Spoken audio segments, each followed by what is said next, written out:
What is going on, Hive Warriors? This is your boy Edward V, and today we're going to talk about 5 benefits of alternate day fasting. We haven't talked really so much about alternate day fasting in a very long time, but there are benefits to this regimen, this protocol of intermittent fasting, and I'm going to go ahead and break it down in this video. Stay tuned. The first benefit of ADF is the 1 day on, 1 day off effect. Now, this creates a very unique element for ADF, or alternate day fasting. And the reason that it creates a unique element is because you literally have 1 day of not having to do fasting at all until you have another day of extremely fasting for the entire day. This gives a 1 day on, 1 day off feeling, and a feeling of rest and start, as opposed to if you did any other intermittent fasting system like the 16-8 or the 20 hours of fasting and 4 hours of eating. It will be more of a everyday thing. Now, as long as you can create some sort of a rhythm, then you should be in the clear, because really what matters is if you can stick to something in the long term. But the 1 day on, 1 day off system works for so many people. People love knowing that tomorrow they don't have to do this. That's a big pull for so many people. So if you're doing alternate day fasting, and I do want to highlight that alternate day fasting has different versions. There's a modified version where you actually can eat during your fasting period or during your fasting day, but you eat very small, a small amount of calories, something around 500, sometimes up to 1,000 calories, but that is still considered fasting because it's so very low calorie. But the better results have been seen with those who have done full alternate day fasting without modifying it and without carrying any calories during the days that they are supposed to be fasting. But like I said, this system allows for a feeling of break and start, and that cannot be said for any of the other intermittent fasting protocols. That is an appeal that a lot of people like. Now let's go ahead and move on to number 2. A decent amount of studies back the effectiveness of alternate day fasting. That's right.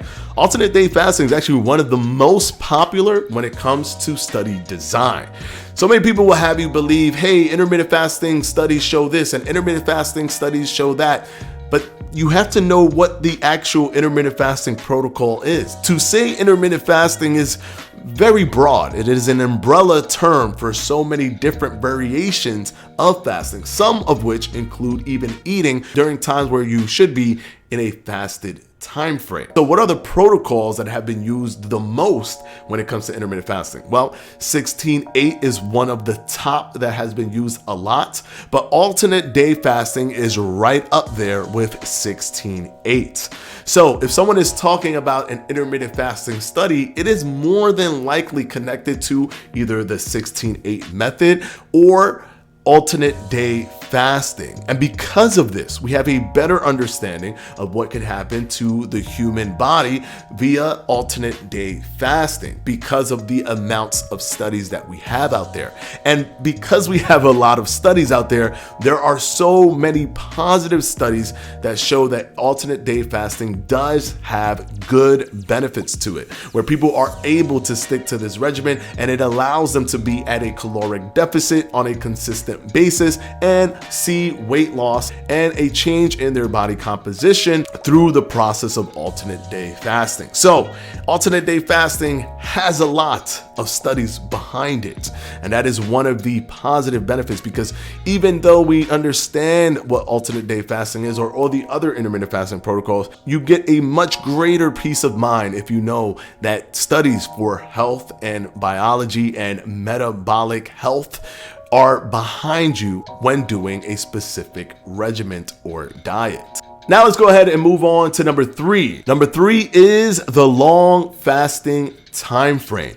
This is an incredible benefit because certain things do not even trigger until a longer period of fasting. And some people don't even know how long they should be fasting for their own specific biology. Remember, the metabolic switchover event that takes place in your body when you are going into a fasted state sometimes takes 8 hours.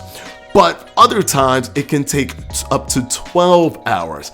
And the clock, in terms of getting the benefits of fasting, starts when that metabolic switchover actually commences. So if you were fasting and it takes you 12 hours to get into that metabolic switchover where your body is using predominantly ketones for energy usage, which means it's taking its energy and it's deriving it from body fat to fuel you, and it takes you up to 12 hours, but then you do a 16-hour fast, you have about 4 hours in that state. So you have 4 hours of getting that benefit from fasting.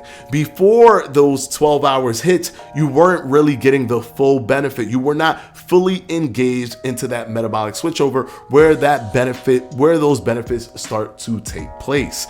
So you're still being effective because unlike anyone who doesn't do intermittent fasting at all, you're getting at least 4 hours of effectiveness. But what if it's extended into a whole day until the next day?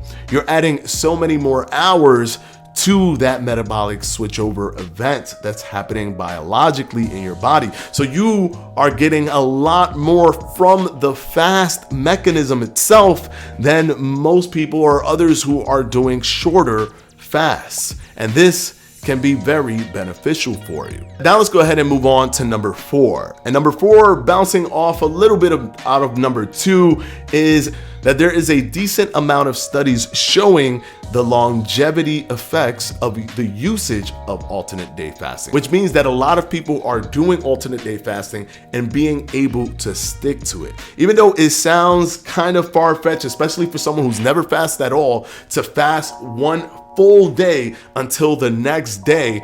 Once you get into a rhythm and flow, trust me, you will be in that rhythm and flow. There's not really anything that can stop you. It's like before you do anything, it almost seems like you can't do it until you start to do it. 2 to 3 weeks later, you realize you can just keep doing this because your body is used to doing it. Your body is used to this new schedule. So a lot of people do alternate day fasting and have the ability to actually stick to alternate day fasting. They don't fall off. A lot of studies show that there aren't people just stopping or quitting. There isn't a discontinuation rate that is high for those who do alternate day fasting. And even when they do follow-ups on different study participants, like maybe even a year later or 6 months later, they still see that the majority of those who were doing alternate day fasting have still stuck to the alternate day fasting regimen. So even though it seems jarring from afar, once you're in that flow, it appears that it is easy to stick to, or has a good chance for you to stick to it. And number 5, productivity during non-fasting days. One thing that does definitely happen with many people is that they feel an increase in energy, an increase in heightened awareness, an increase in focus, because intermittent fasting activates the norepinephrine and epinephrine hormones. And these are hormones that create the fight or flight. So we don't generally have to fight or fly, but that focus element that comes from that heightened awareness element that comes from that could be applied to so many different things. Add on top of the fact that if you're in this focus state and you're being able to be more aware of your surroundings, and you can be more productive because of that, put on top of that you don't have to worry about making a meal, about cooking a meal, about finding what to eat for the day. Those are all eliminated during the fasting days because you don't have to do anything involving food at all when doing alternate day fasting on those fasting days for the entirety of that day, as opposed to somebody who's doing intermittent fasting for 16-8. They still have to think about food, not as much as someone who's eating 3 meals a day throughout the course of the day, throughout the course of the whole day, but you still have to think about food for the 16-8 method. That gives alternate day fasting a feather in its cap, where it's like, hey, there's a whole day where I literally get to chill, do what I need to do, be productive, go where I need to go, and not have to worry about food and at all, to no capacity until the next day. So those are the 5 benefits of alternate day fasting. Let me know if you are doing alternate day fasting, if that's the system that you prefer, the protocol that you prefer, and tell me how it's been going for you down in the comment section below. Of course, Patreons will be pinned in the comment section below, and I'll see you in the next one. Peace.